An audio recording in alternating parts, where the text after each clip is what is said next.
Hello అండి. నమస్తే అండి అందరికీ. ఈ ఫ్లవర్స్ చూసారా? చాలా బాగున్నాయి కదండి. నేను కూడా ఇదే ఫస్ట్ టైం చూస్తున్నానండి. మీరెవరైనా చూసారా? ఈ ఈ ఫ్లవర్ వచ్చి మాకు తెలిసిన ఆమె తీసుకొచ్చారండి. ఆమె ఆ చెట్టుకి దగ్గరలో క్యాంపస్లో వర్క్ చేస్తారండి.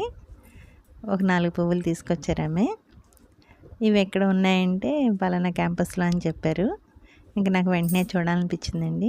అసలు ఈ ఫ్లవర్స్ అనేవి ఎంత బాగున్నాయో, నేను కూడా ఇది చెట్టు ఎలా ఉంటుందో చూసుకొని వీడియో తీసుకొని మామూలుగా అంటే ఎవరైనా నర్సరీలో అడిగితే మనకు తెచ్చి పెడతారు కదా అని ఉద్దేశంతో నేను వెళ్ళానండి చూడటానికి.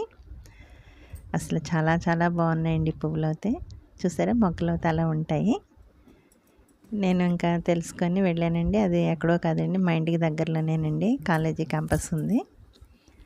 ఇంకా వెంటనే వెళ్ళాను, చూశాను. చాలా బాగుందండి చెట్టు వచ్చి. మేము వెళ్ళేసరికి చాలా మట్టికి పువ్వులు కింద పడిపోయి ఉన్నాయండి. అవన్నీ మేము తెచ్చుకున్నాము. ఇవి కోయటానికి కుదరదండి. చెట్టు అయితే చాలా హైట్లో పెరుగుతుందండి. ఈ పువ్వులు పూసే టైంలో అయితే అసలు ఆకంతా రాలిపోయి ఉంటుందండి. మిగతా టైంలో అయితే చెట్టు నిండా ఆకులు ఉంటాయంటండి. పువ్వులు పూసే టైంలో అయితే మాత్రం ఆకంతా రాలిపోయి ఉంటుందండి.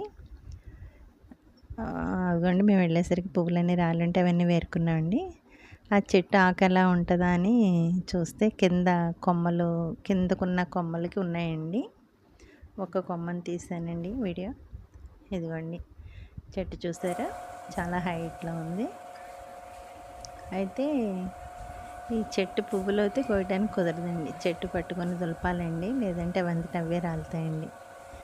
ఈ చెట్టు వచ్చి సంవత్సరానికి ఒకసారే పూస్తుందంటండి. ఈ చెట్టు పేరు తెలిసిన వాళ్ళు కానీ చూసిన వాళ్ళు కానీ ఉంటే ఈ చెట్టు పేరేంటో చెప్పగలరా? థ్యాంక్ యూ అండి.